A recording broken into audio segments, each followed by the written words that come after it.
You know, sometimes you want to create a frame about, you know, how to understand a situation or a news story. And I think that sometimes the biggest frame is, what will we be saying about this 20 years from now? Or a decade from now? Or what will the history books be writing about this 100 years from now? And those iconic moments in the 1960s, when African Americans, whether they were trying to cross the bridge or whether it was in Birmingham, when they were blasted with water cannons and the police set dogs upon them, and they simply stood their ground or fell to the ground under the force of that assault, which were transmitted across the nation largely in black and white television, is how I saw this stuff as a little kid. Those iconic moments gave the civil rights movement,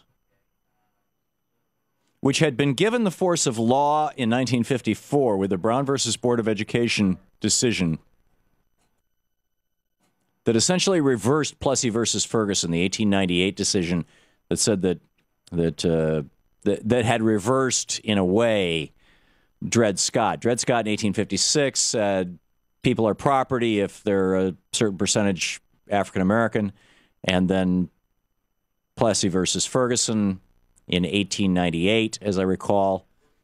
My apologies if I'm a year or so off on these years, but I'm pretty sure these are right. 1898, just before the 1900s, said, no, they're not property. They're actually people, but they can be kept separate from white people. So you have separate but equal facilities. And then in 1954, Brown versus Board of Education, the Supreme Court. And again, you know, there's a larger question of why do we have 9 unelected kings making these decisions for us when we're perfectly capable of making these decisions ourselves. We have a democracy in this country, for goodness sakes. But setting that aside, in 1954, the rule of law was established that African Americans had rights in the United States, that the notion of separate but equal was dead.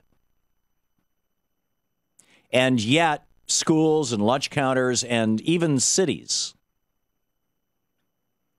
across America were still segregated. Year after year after year after year, and the civil rights movement grew up out of that and in opposition to that, saying, no, this is wrong. This isn't how it should be.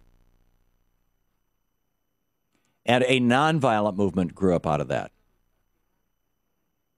And the power of that movement was its nonviolence.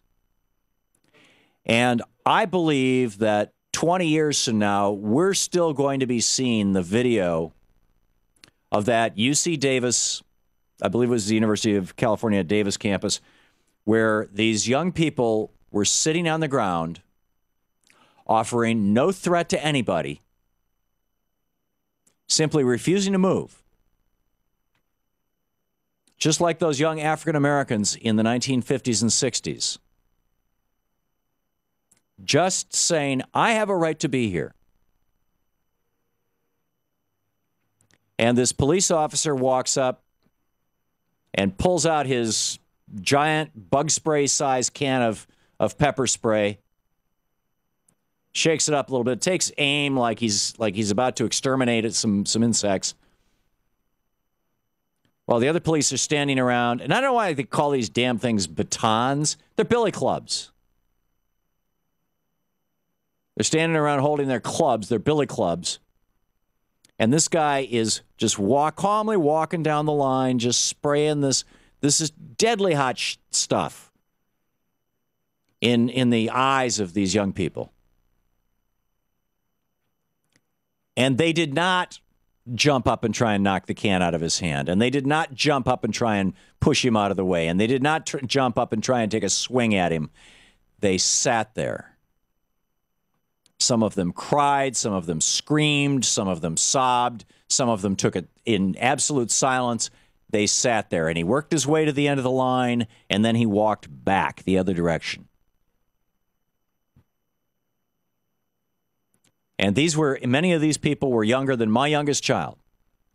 And there were people standing around them who were of the boomer generation as well as of their generation. But they're elders, the people in their 40s and 50s and 60s standing around saying, these are young people, these are children. Why are you doing this? I believe 20 years from now, we're going to be looking back at that moment and say, this was a turning point. That's the power of nonviolence. Meanwhile, you get right-wing talk show hosts. Here's one of the kind of B-level right-wing talk show hosts. I'm not going to name him. On his Facebook profile, he says, just heard on the radio that Egyptian police set occupier tents on fire. Just saying.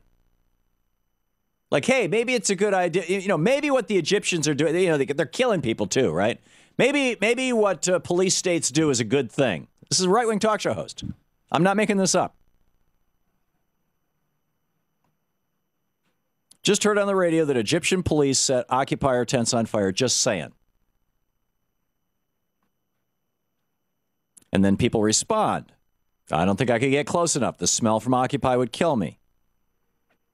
Carrick says, yes, I am saying burn down the occupiers' tents. It would be a good thing, and better if they happen to be sleeping in them when they burned.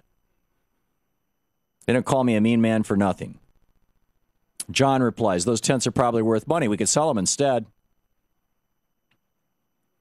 Another says, ha, awesome. U.S. occupiers have been given way too much leniency. Ted Johnson replies, smoke them. Carrick comes back and says, one has to consider the time and money it would take in sanitizing those tents and removing the stench so people could buy them.